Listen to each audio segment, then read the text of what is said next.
ask anybody's question but yours. You're an idiot. And really a disloyal person. It isn't Christmas season just yet, but it really did feel like oranges were roasting over a chestnut fire this week at Chestnut Hill. Christian Guzman here alongside Andy Pregler, no Steve Haller this week, as we join you on the Disloyal Idiots podcast here on the Fans First Sports Network, as Syracuse losing in brutal fashion to Boston College. 37-31, I believe, was the final score. And in a theme that is kind of just followed Syracuse in losses over the past decade or so. Not what you want. There's really no easy way to slice this out. Yes, Syracuse outgained Boston College 431 to 378, but it's really the EPA that gets you, because Syracuse was looking at 8.2 yards per pass, which is very good. We've known this. The passing offense has been great, 31 of 48. That 8.2 is exactly what you want. Problem is that on the other side of the ball, Boston College rushing the ball, 313 rushing yards, 6.1 yards per attempted rush. You are not going to win any game where an opponent is able to get more than 6 yards per attempted rush, and they are able to rush the ball 51 times in the game. It's just one of these things that, you and I were kind of talking about this off air. We'll get into it. The problem for Syracuse that we knew was going to bite them at some point was depth along the defensive line. It was the weakest position coming into the season. They tried to make up for it by using an aggressive amount of rotation to take advantage of their depth, and then the depth went out the window. So what you're left with is a group of guys who quite candidly aren't good enough to play and win the starting jobs themselves, and are now being asked to take the majority of snaps along the defensive line. It's obviously not what you want. And when you're a team like Boston College that has a very singular way of playing, if you are physically and mentally and just don't have the skills to be up for that task, there's very little chance you're going to come out with a win there. It's tough when, like you said, Andy, it's very, very clear what a team was going to do, and you are just very, very, very powerless to stop it. And I don't think that, it was obviously very clear to see what, Boston College was not going to do, and that was pass the ball, like as you mentioned, and even putting in their backup QB instead of Castellanos, and then having essentially their fourth string running back also do what they did, or what he did to Syracuse, which is just kind of indicative of what we've seen from Syracuse teams in the past. And while you can put some blame on the offensive line, I think that is, on the defensive line, I think you can put some blame on the defensive line. When you look at the PFF stats, two of the three top defensive linemen, two of the top three graded players in an overall defensive grade were defensive linemen. Rashard Perry was the highest graded player with not an insignificant amount of snaps either. He played 31 of the 64 snaps logged on defense. And then in third is Murad Watson, who played 29 of the 64 snaps logged on defense. It just it's tough to pinpoint the actual problem, which is really, really bad for Syracuse right now in this stage of the season. I think you can kind of break this out into like diving into the numbers a little bit more. So again, when you take a look at the run defensive grades that were handed out, Rashad Perry was the highest rated Syracuse player. He got an 84. That's really solid. You're then looking at, secondary players, Barron and Clarence Lewis, who were asked to fill in. You've got Fadil Diggs, who's been excellent. And then you've got Murad Watson in there, who played 29 snaps. He is the fifth highest rated run defender. After that, you start getting into like the players that are just kind of average grades. And that's where you're going to find Chase Simmons on the defensive end, Marlowe Wax in the middle of that defense, Isaiah Hastings on the other side of the ball. And below them is where you start getting into guys who are below average, and that's where you start seeing, Derek McDonald and Elijah Fuentes Cardiff, and again, holistically speaking, I don't think anybody played that poorly per se. It's just a battle that when you then flip and look on the other side, when you look at the offensive grades for Boston College, the run blocking was just simply not there from a grading perspective. It's actually kind of funny when you take a look at the Boston College grades. When you take a look at the snaps, they mostly graded out really well in pass blocking and not run blocking. Lots of 80s in that sense. And I think it goes into, Pro Football Focus's premium stats. If you ask them what the issue with this game was, Syracuse ended up with a 54 grade in pass rush. And I think that this is all kind of a symptom of the idea that Syracuse is having a really hard time getting into the backfield. And offensive lines might not be doing a great job blocking, but they're doing a great job holding that point of attack. And this is something that Steve talks about with the Syracuse offense. The trouble that the Syracuse offense has is that it often is stuck in this position where it doesn't know where to go because we're waiting on the result of a run-pass option. Boston College was essentially able to say, we're going to run the ball or we're going to pass the ball, and they were able to hold the line the entire time.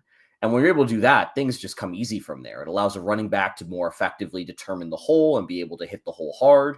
From a passing perspective, a quarterback who doesn't get rushed is obviously in an ideal situation. And I think that this has been probably one of the biggest issues that we've, seen with Syracuse all year on the defensive side of the ball. Outside of Fadil Diggs, there has been almost zero pressure in the backfield this season for the Orange. And I do think part of that is just due to personnel. Not having Marlowe Wax for such a long period of time impacted that. But even then, Wax is not necessarily a live in the backfield type linebacker. There, without Diggs doing what Diggs does, there isn't a real true edge rusher on this team to kind of take advantage. And the middle linebackers are all primarily built in that old 3-3-5 system that we were recruiting for, where it's less about getting into the backfield and more about filling in gaps that open up and attacking those gaps at angles. And so you end up with this awkward transition phase where I think Robinson, defensive coordinator Elijah Robinson, is going to get blamed a lot for this.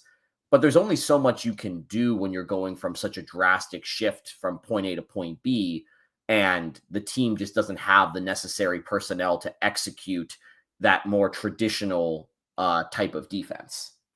I think we kind of really underestimated the loss of Stephon Thompson and Leon Rowley to this team of pure linebackers whose main job was to put their head down and rush the quarterback. Because when you look at not just the 3-3-5, but also what the 4-2-5 is, the defensive line, as we've said most of the time, analyzing this defense, the defensive line's main job usually isn't to develop that type of pressure that a Fadil Diggs can. The defensive line's job is mainly to keep the offensive line preoccupied with them so that the linebackers can go in and do the damage. And so when you have a BC team who can even still, and maybe Syracuse is a little bit shell-shocked from Virginia Tech as well with this, a team that has a quarterback who can run, you freeze the most dynamic linebackers on the team in terms of Wax and Barron, who aren't necessarily going to always be head down or rush quarterback. They're going to spend a good chunk, over 60% of the game, as a spy and a holding linebacker and a linebacker who is going to wait for the play to develop to determine their option. Then you also have like the edge rushers on the Syracuse side, who are not always, like you said, Andy, used to being the edge rusher that you need them to be. And that's also where you see the failure of one of my biggest issues with defense, the Syracuse defense this year, is just the severe lack of good edge contain. which is allowed for just outside run after outside run to chunk the Syracuse off defense. Yeah, I think that this all kind of goes back to a situation where I think we've seen the cracks in this team. Like, we're talking about things that have hurt Syracuse at different times of the season. Like, when we're talking about not being able to seal the edges, I'm hearing the Ohio game, front and center. When we're talking about not getting into the backfield and not being able to really contain a quarterback, I'm thinking of the UNLV game or the NC State game.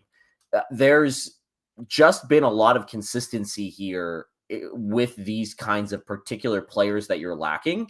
And I do think that a team like Boston College that is very one-track minded, if you get them out of their game script, they can be had. And they have been had this season with in games like that. The problem was that Syracuse was never really able to do anything to push them out of that script. They came out real strong in the second half, and I think that that's probably your point to grow on off of this game, is that coming out of the second half, I'm just taking a look at the play-by-plays here. After halftime, we are, let's see, end of the second quarter. Let me make sure here. Yeah. It went punt, touchdown, touchdown, touchdown, punt, end of game. So again, not really stopping them, but going into the second quarter, they had gotten a punt and an interception off of BC. So you had a three straight drives where you held BC to 3 plays and you were able to keep them off of the scoreboard, which is proof that there is a way to stop, that this defense can stop other teams. The problem is they just can't do it consistently. And I think that this is where, not to turn the tables here and automatically switch to the offense here. But I do think that once this game kind of turned into a shootout, the offense's slow start really kind of loomed large here. And again, it feels difficult to blame a game where you gave up 37 points to blame that on the offense. But there was a lot of sloppy play here from the offense all the way through until the first touchdown drive in the second quarter, where Syracuse was just looking like the team that was broken from the Pitt game, as opposed to a team that had had an extra few days of rest to really work out the kinks in that offense. Do yourself a favor. Do not look at Josh Aloha and Demetrius Weatherspoon's PFF pass blocking grades. Or do, because I know you like that type of torture in your life. I do enjoy pain. And it's not my favorite thing to look at, but oh my. Yeah, oh my. There you go. A 27 and a 10 are not what you want. And these are out of 100, with 60 being your baseline grade. Yeah. And to be fair, Weatherspoon has had a few clunkers this season. He was really bad in the Stanford game, really bad in the Pitt game. Another not so great effort here. But one of the things that happened here is that he only got 22 snaps, and Wallabaugh came in and was the best pass blocker here. I do think that, again, when you don't have a mobile quarterback, that left tackle spot becomes really important. And it was not going great for Syracuse early from that left tackle spot.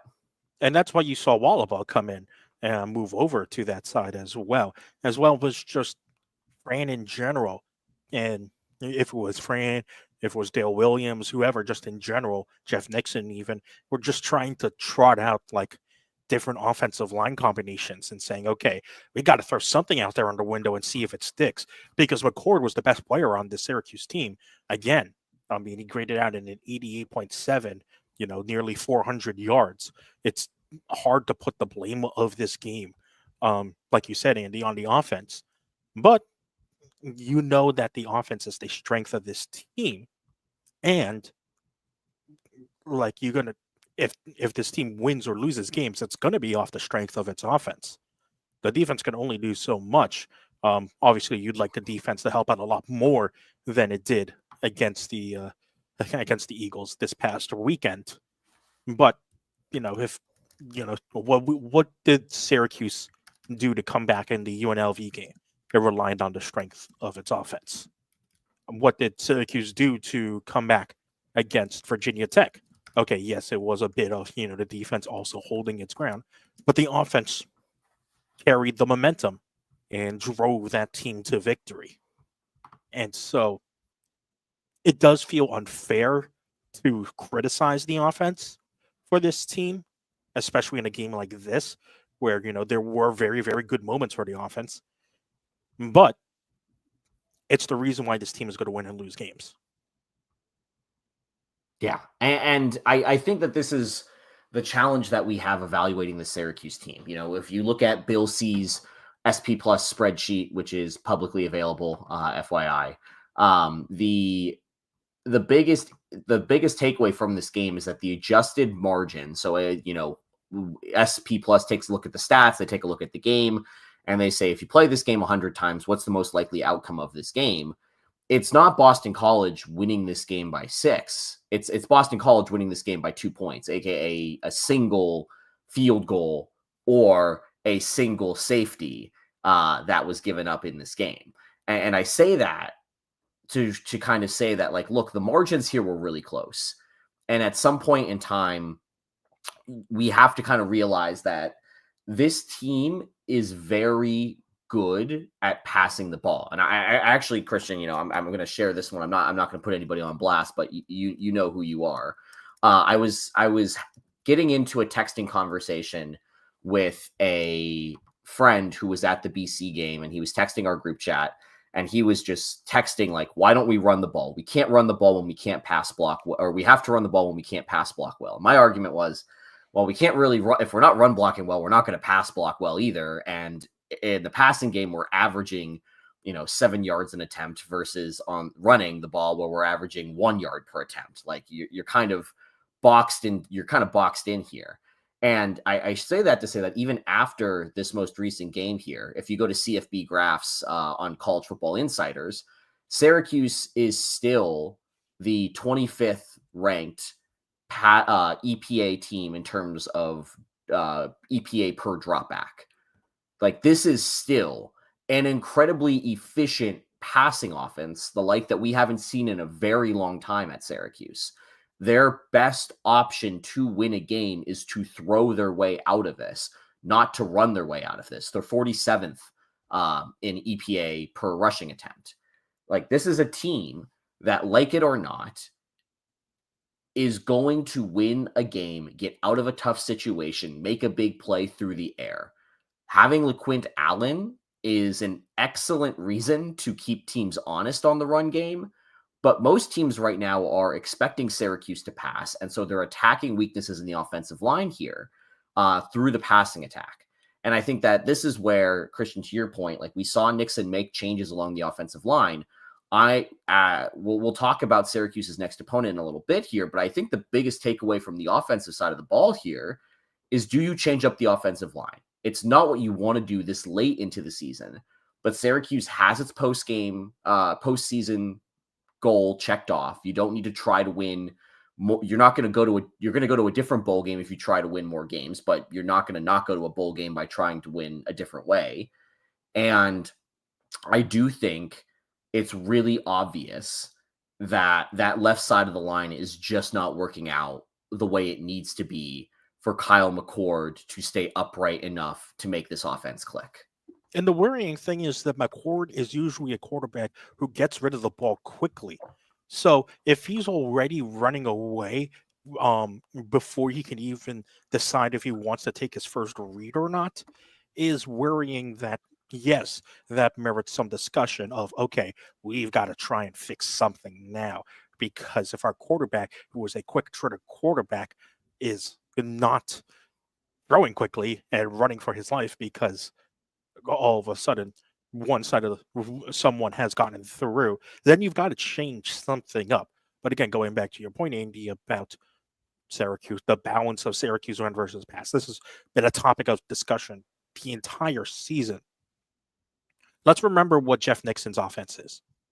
NFL pro style. There are few and far between many offenses, if any. I would say less of a third of the offenses in the NFL who have a close to 50-50 split in run versus pass. Football has become a pass-first league, much like the NBA has become a three-point shooting league. It kind of happened at the same time, funnily enough. But the NFL has realized that, hey, sometimes it's just better to go for a pass on 3 downs and go for something than do Steve's favorite run, pass, punt. And especially when you're going against when you're going with an offensive line who, even when we saw in this game, had some trouble getting some push on designed runs. You gotta go with what you know works and what's gonna win you games. Is LeQuint Allen, by Fran's definition, the best player on this team? And that might be up for debate. You could easily say yes, and I could agree with you in some cases based on the arguments you make. But based on not only how the team is built in terms of personnel on the field, but also of the coaches who are coaching in this room, let's remember who you brought into this room as well. You have Jeff Nixon, multiple years of experience in the NFL. Who's his receivers coach? Ross Douglas, multiple years of experience in the NFL. These are the two guys. These are two of your bigger hires in the offense and in the coaching staff that were splash hires for this football team. And just based on how modern football has been playing, passing is going to take the forefront, especially when you get off to as slow as a start as Syracuse did. Yeah, and I think that when you take a look across college football right now, again, looking at team EPA per play on offense, again, you can find these stats at College Football Insiders, collegefootballinsiders.com. The top offenses, number 1 is Miami, 2 is Indiana, 3 is Ohio State, 4 is Ole Miss, 5 is Alabama, 6 is Oregon, 7 is Texas, 8 is LSU, 9 is Boise, 10 is Georgia. 2 of those teams have a fundamental rushing attack. However, Indiana has the number 2 overall passing offense, and Boise State has the number 15 overall passing offense. You just cannot run a modern day successful offense based around the running attack. I'm assuming some of those numbers are. I'm assuming these numbers are based on all FBS teams, right? Yes, all FBS. And so, of the 2 teams you mentioned that were mentioned, so you mentioned Indiana and Boise State. We know those teams like to run. Let's go through some of the other teams. Where do they rank EPA wise rushing? Miami in rushing, 6th. Ohio State, 4th. Ole Miss, 18th. Alabama, 5th. Oregon, 3rd. Texas, 12th. LSU is the outlier here at 29, but we kind of saw how that worked. And Georgia's 7th. Boise State is number 1, and Indiana is number 9. Okay. And so you get into the situation where even looking at Boise, who I think is the poster child this season for run-dominant offense, they still have a top 15 passing offense. You're not going to be able to fudge an offense that is run first, pass never, but you can fudge an offense that's pass first and run never.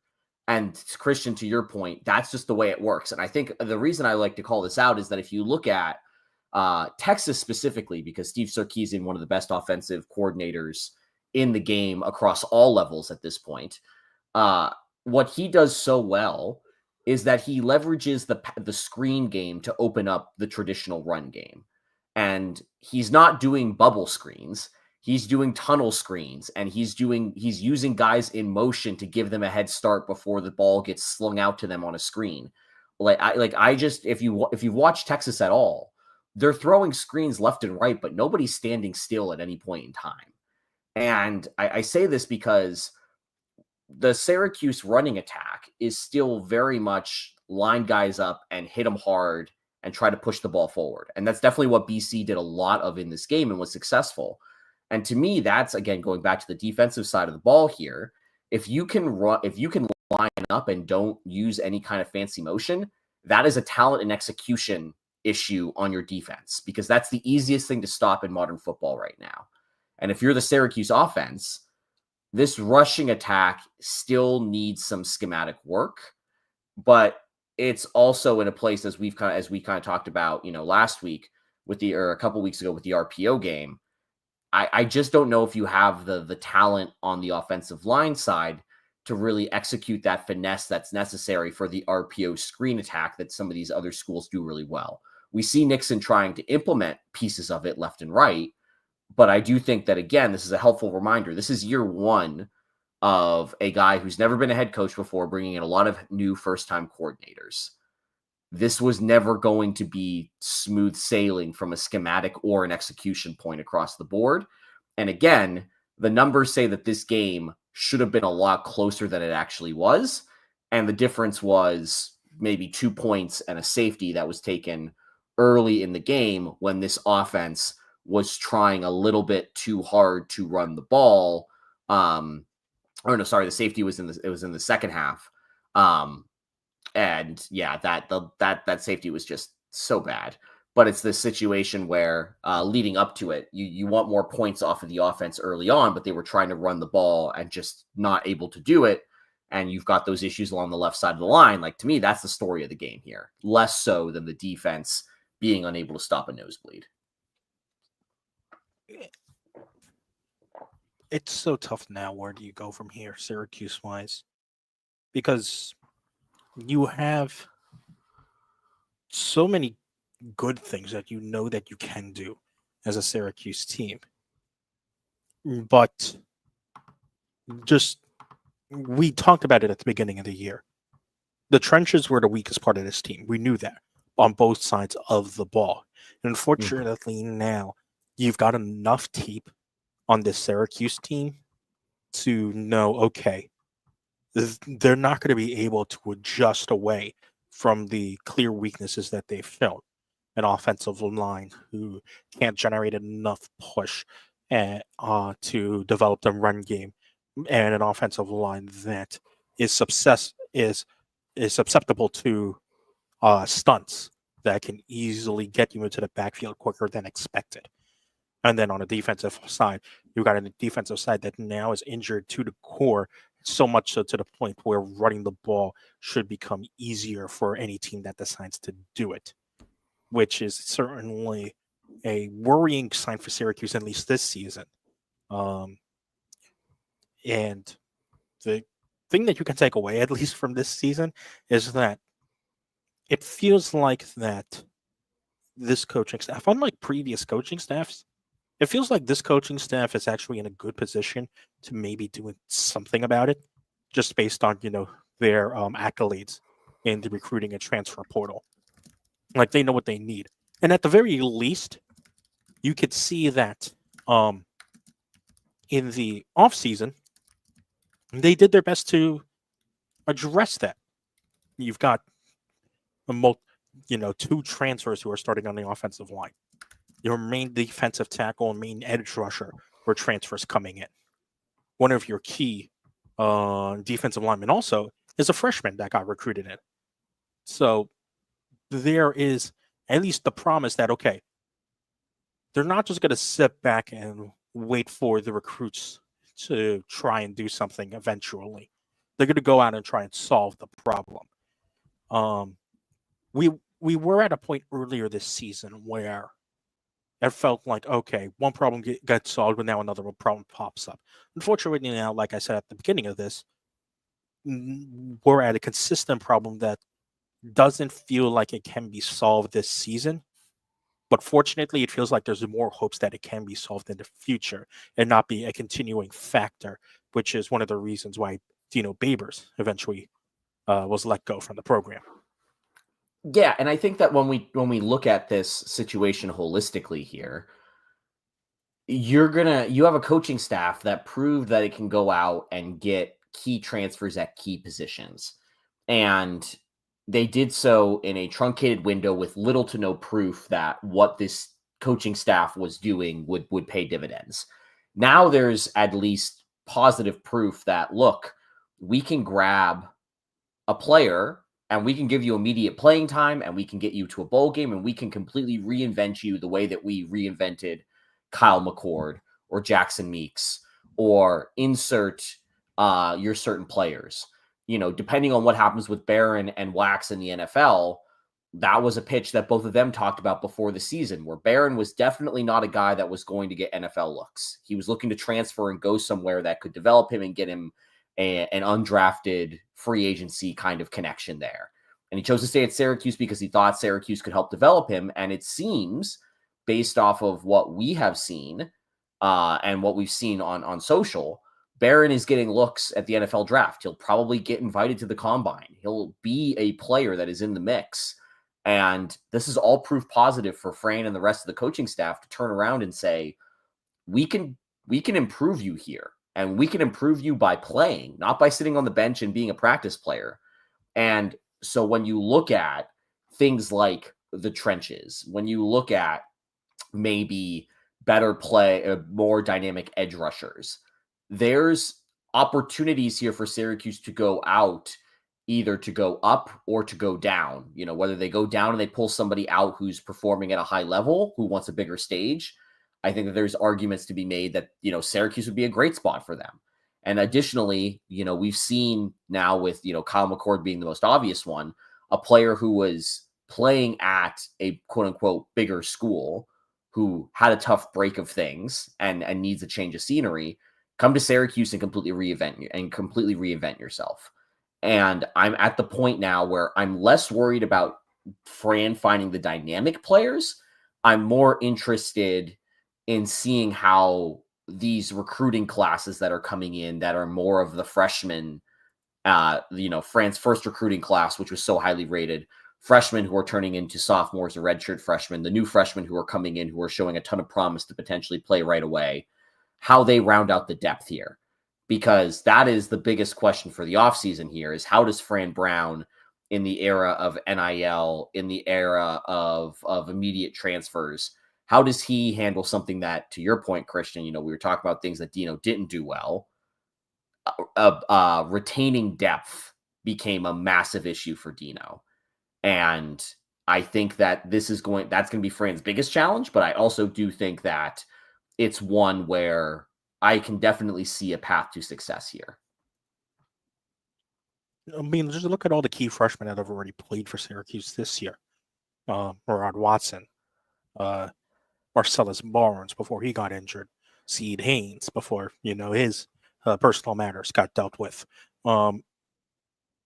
There's an opportunity here for freshmen as well to say, hey, if I go out and play the football I know I can play, we'll get a chance to start here at Syracuse. And it's been a while since a lot of freshmen could have said that at Syracuse. Yeah.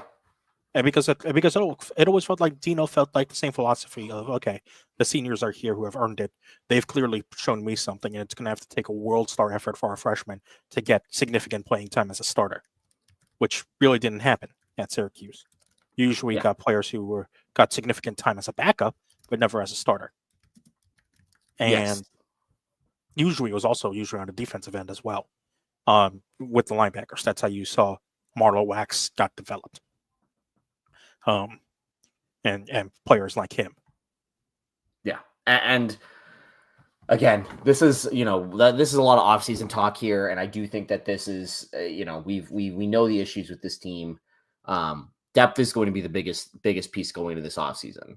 But if depth is something that you don't want to worry about, such as the depth of your wardrobe when it comes to your Syracuse outfits or your general comfort, may I introduce you to Home Field Apparel, sponsor, as always, of the Disloyal Idiots podcast. Home Field Apparel, maker of the comfiest and finest vintage collegiate apparel that you can find. Bomber jackets, coach jackets, campus classic pullovers, now that we're starting to get into cozy season. Their hoodies and their sweaters are obviously their claim to fame, and they've got some amazing Syracuse members of that collection. Right now, they're starting to do their Black Friday sales. So make sure you pay attention to Home Field Apparel across all socials. Remember, you can always use promo code NUNES24, NUNES24, for 15% off your first order at Home Field Apparel. But if you are like me, or you're like many of our other loyal listeners who have used that code or used other codes in order to purchase at Home Field Apparel before, Stay tuned because we are about to get into the best time of the year, aka home field, discounting things for your family, and then you give yourself a little extra along the way. So again, home field apparel.com, promo code NUNES24, NUNES24 for 15% off your first order at Home Field Apparel. Christian and I have some home field bonus bucks burning a hole in our pockets that we have to use fairly soon. So you'll see us start getting decked out on the stream as we get close to holiday season here. Very much looking forward to it. One of the schools that is included in the home field apparel collection that I honestly haven't really thought of a whole lot, but I now have to because they are a conference mate of ours, is Which the is still California wild Golden to say. Bears. Yes. Still so wild to say. Yeah, the fact that the California Golden Bears and that Oski the Bear is now a member And the Fighting of John Consillos. Yes, is now part of this ACC All Coast Conference is still a bit odd for me. You know what I just realized? Yes. I'm pretty sure John's going to this game. He is going to this game. The original plan was for John to go to this game. I was trying to convince him to come to Vegas with me, but he said that Berkeley was closer or something like that. How dare I work around a guy who has multiple small children at home? But children. I'm a child. I could use supervision. Me too. Exactly. So the California we don't have Steve to provide the necessary balance to our late millennial viewpoints. No, we do not. And one of the things that I think is really interesting about this game, we've seen so far, both in the ACC and in the Big Ten, these new coastal trips don't seem to go well for the road teams. Big favorites tend to win small favorites tend to lose, big home favorites tend to win even bigger. And in this case, California is opening as a 7-point favorite over Syracuse. Bill C's SP Plus has Cal as an 8.7-point favorite over the Orange. This is primarily due to the fact that even though Syracuse's offense outranks Cal's offense overall, Cal's offense is like there's some positive notes here. Before I get into the not so positive notes.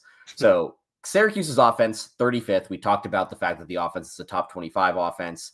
Cal's offense is mid at best. Holistically, they're 60th overall, 47th in the air, 98th in running. They actually have a negative EPA when they try to run the ball, which is good for Syracuse. We just spent talking about how Syracuse is not very good at stopping the run.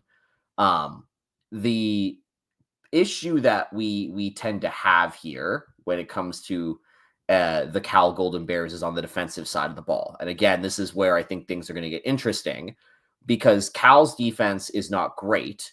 It's 51st in EPA, but it is top 50 in passing defense EPA. It means that, and I say all these things to say, SP Plus does like Cal because they do a good job of limiting explosive plays, which is how Syracuse has basically survived to this point. So this could be an interesting matchup. But we're looking at a team that I don't necessarily think could explode on Syracuse the way that other teams have. And I say all this, and then I look at the score. And Christian, did you see what Cal's most recent game was? The Wake Forest, correct? Correct. More specifically, Cal got their first ACC win in Winston-Salem, knocking off Wake Forest 46-36. When you take a look at the box score of this game, Cal gained 500 yards of total offense, and they did it mostly through the air. 385 yards of offense, 6.9 yards per pass. They gave up another 7.6 yards per pass, and the big thing was that Wake Forest turned the ball over 4 times. So I say this to you, Christian. I don't think that Cal is a touchdown better than Syracuse. However, if Cal is going to win by a touchdown or more, it's going to be because Syracuse is going to throw the ball often because it's the way to attack Cal's middling defense. The problem is Cal seems very adept at creating turnovers, And I don't know if you know this, but Mr. Kyle McCord seems to have went from protecting the ball very well to now giving the ball to the opposing team with some fair amount of consistency over the last 3 or 4 weeks. And that is my big red flag for this week as to what to watch in this upcoming game. Well, I think it's also because there's a bit more pressure on McCord now, especially with how Syracuse's offenses have started in general, some by his own volition, but it's what's the easiest way to get back into a game? It's to throw yourself back into the game. You don't run yourselves out of situations. You throw yourself out of dire situations. And given how this Syracuse team run blocks, it's going to be tempting, and honestly, Syracuse should just try. And, you've got to trust your quarterback in these situations. And yes, McCord has been a bit of a turnover machine in recent weeks, but that's what you're going to get with McCord.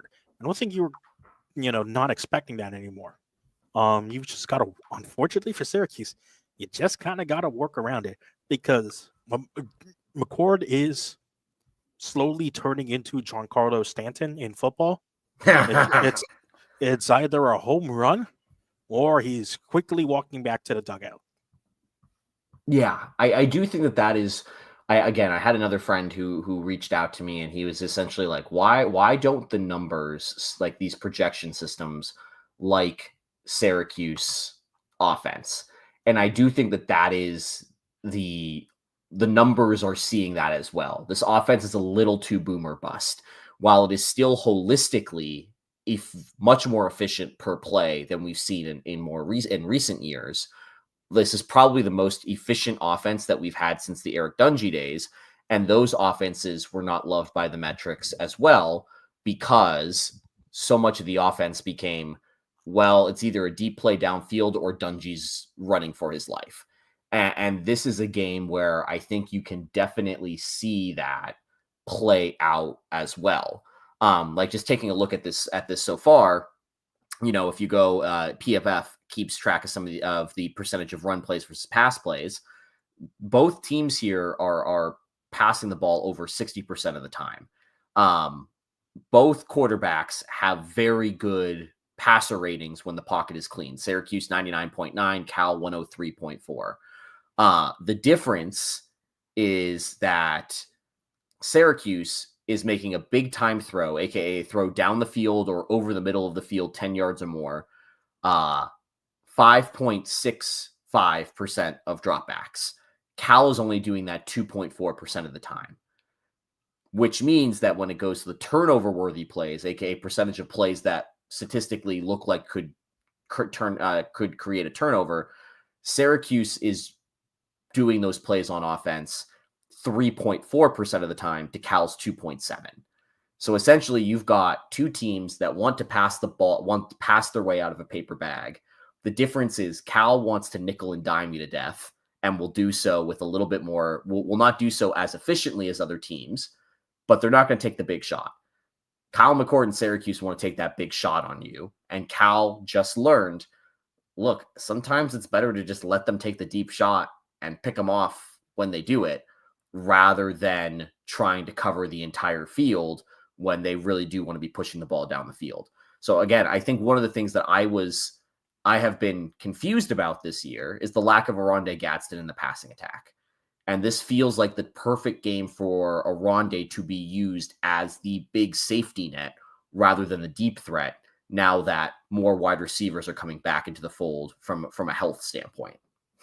And this is where we could actually also talk about another small issue with the Syracuse team that has reared its head at times. First of all, this is where it'd be nice to have consistent all 22 to help us, because it feels like Gadsden's getting doubled every single week. And unfortunately for Syracuse, you need some help in order to take that pressure off. And we saw that at the beginning of the season with Jackson Meeks and Trevor Pena to try and force some other players to try and cover those players and take some attention off of Gadsden. But now what we're seeing is also that Syracuse receivers have started to catch the drop bug. And that's certainly not going to help Syracuse's efforts in trying to take some pressure off Gadsden, especially after that catch that Gadsden made in the corner, the one-handed, Garrett Wilson style catch. Like you, it's gonna take really monumental efforts to force defenses to try and remove focus from Gadsden, which is the main reason why he hasn't gotten the targets that Syracuse fans want him to get. It's because teams are realizing he's the biggest threat, even at tight end, and they're game planning around him. It's kind of like essentially what was going on with Kansas City at the beginning of this year. The Chiefs, they know opposing defenses know, hey, Travis Kelce's the threat. Let's make sure we cover him and force Mahomes to throw to someone else, because God knows that Mahomes doesn't have receivers that he really trusts to throw to other than Kelce. Gets a little bit of help. DeAndre Hopkins comes in. The other receivers start to step up, and Kelce gets opened up more. And now, he's having a mid-season resurgence. Why do I know this? Because Kelsey's on my fantasy football team. And so that helps a lot. So you need your receivers to help step up to carry the burden that is being left, because Gadsden's getting doubled. And what's not helping this Syracuse team draw people away from Gadsden, like I said, is the drops. Yeah, and I do think that has been the biggest thing that's just out of control of Kyle McCord and out of control of this passing attack. The drops are not what you want here. And again, that's just focus, that's practice, that's execution there. The scheme, they're scheming guys open, and then they're just not executing on it at a high level here. And I do think that one of the things that has been said is that, Zeed Haynes has been absent for multiple weeks here, dealing with what will only be described as a personal matter. I'm sure we'll find out more in the offseason. What was actually transpiring here. But Dino said, leading into this past game, that we didn't expect to see Zeed Haynes heavily involved in the game plan, if at all. I would assume that we probably start seeing him worked back into the fold in this game. And he was a player, to your point, Christian. He became a nice deep threat valve that teams started focusing on before his absence, because he was burning them pretty consistently. Even if McCord wasn't making the throw to him, he would get open on his route. And I think that that's something, to your point, that can open up McCord can open up Gadsden over the middle of the field, especially if you pair him and Zeed Haynes on the same side of a formation. Make defenses make a choice between one or the other, instead of allowing them to just focus all in on Gadsden and have someone else work their way open. It's going to be tough for Gadsden again, and just in general for this team in general, to really get that boost from Haynes' return, because what Fran said this week is that he was just lifting this week. He haven't this entire week. He hadn't even touched the practice field yet with the team. Oh no!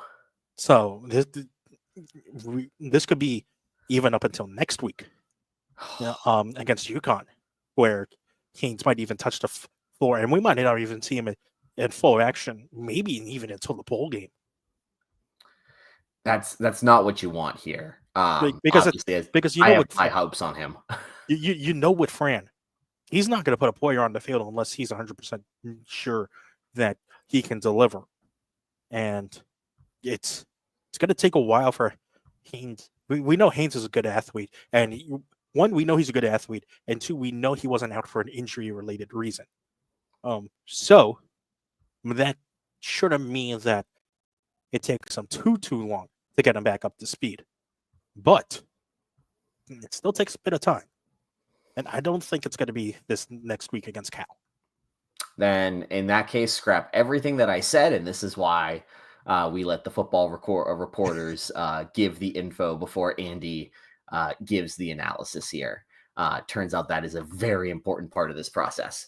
Last 10 minutes here, Christian. We talked a little bit about Cal and what to expect from the Syracuse offense. Final thoughts on, obviously not where Syracuse fans wanted to be. I think that they wanted to beat one of Pitt or BC. Losing both in 3 weeks or 3 game weeks is not what you want here. But Syracuse is still going bowling. There's still plenty of things left to play for this season. This is the thing with Fran. 6 wins is nice. We talked a little bit about this last week. 6 wins is nice. You're going bowling. For Syracuse fans, that's what you expect. Guess what? That's not what the head coach expects. And it's really, really refreshing for that. So, some of these players might be happy with 6 wins. You're going to a postseason game. And some fans might be, happy with that also. You gotta readjust expectations here. Gotta do it quickly. Because it takes I can't speak from personal experience, but I can only imagine. It takes a lot to try and shift a mindset to let's try and make the postseason to, hey, let's try and play with the big boys. Yeah. Which is what absolutely. Fran wants to do. Yeah, absolutely. And I do think that you're going to see this was never going to be the year. There's still a lot of other games left to be played and a lot of progress to be made for the Syracuse football team here. Christian, any final thoughts before we jump into the goodbyes? Any other sports that I'm forgetting about? Yeah, there's a certain hardwood sport that has started. Oh, whoops. Which is, I love this because, again, Syracuse fans have to shift expectations. If you honestly, this could be like just a microcosm of just the entire thing of Syracuse in general with this hiring of Fran Brown. If you want to be taken seriously just as an athletic institution, you've got to pump the resources into football. Football is, you can only get away with basketball as a primary sport if you are the truest of true blue bloods. And that means I'm talking Kentucky, Duke, and North Carolina. And even then, they still need football to help support the weight of basketball. Syracuse is good, don't get me wrong, but the basketball doesn't draw enough money for the programs in general around the hill to support that lifestyle. So you've got to have football, dominate the resources in order to generate more resources for your other programs to use, which is fortunately a start. For fans, that means it's going to get some adjusting. There's got to be an adjustment for fans as well to realize, hey, there's not going to be as much basketball talk in the Syracuse media landscape as you might originally are used to when you first became a Syracuse fan. You know what? Syracuse basketball can talk to me when they go to the postseason as much as Syracuse football does. This is indeed true. The barriers for entry into said postseason are a little bit harder in basketball, but at the same time, you should be able to, if you want to be taken seriously as a blue blood like Syracuse fans want to be as well. And just get there. Maybe something on the 15th will help some Syracuse fans. I don't think it's going to have the impact that these Syracuse fans want it to have. But because we've talked about this on this pod before, if you shouldn't have Carmelo Anthony expectations for Keon Anthony, you should have Buddy Boeheim expectations for Keon Anthony. Which means you shouldn't expect Syracuse to win a championship the second Keon Anthony walks onto the dome floor. But you could expect him to battle for the postseason by the end of sophomore, by pushing it into sophomore, but regularly his last 2 seasons on Syracuse, assuming he stays. Oh, forgot that decision was this week. But yeah, that's probably the biggest story pending. Syracuse doesn't choke it away against Colgate yet again. It almost happened against the Dolphins. Yeah, Syracuse has hosting Colgate Red Raiders Tuesday, November 12th. They're also hosting Youngstown State on Saturday. So again, next Saturday, next version of this podcast, we'll be talking about the Cal game, talking about those 2 games, but more than likely talking about, unless Syracuse finds a way to lose one of those games, we'll most likely be talking about Keon Anthony's commitment decision that will be taking place later this week, as well as some Cal football. Again, weird to talk about a conference game between Syracuse and Cal. How about you try dealing with and logging with the woke Cal football media this week? I'm not concerned about the Cal football media. They seem to have calmed down a bit after that whole game day and that whole Miami experience. Thankfully, mostly because look, man, it's Syracuse, man. We don't care. we are not your enemy in this one. But I think that wraps it up for Christian and I as we reach the hour mark here on the Disloyal Idiots podcast. Thank you again for tuning in and listening to Disloyal Idiots on Fans First Sports Network. Remember to like and subscribe and follow the podcast on your podcast player of choice. It helps us trick the AI into expanding the Ottoman Empire. Thank you to all of you who are watching us live on Facebook, on YouTube, Twitch, Twitter, wherever you can find us. We really appreciate you tuning in Sunday nights-ish at 8 p.m.-ish for the live show as you get to watch all of our reactions and whatnot. Thank you again to Home Field Apparel, Nunes24, NUNES24 for 15% off your first order at homefieldapparel.com. Thank you as always to our sister site, nunesmagician.com. Make sure you check them out for the best quality Syracuse coverage this season. For Steve out in the Netherverse, for Mike somewhere dealing with a broken microphone, you've got Andy and Christian here. Just happy to be here. Happy to talk about Syracuse. And as always, go Orange. Go Orange.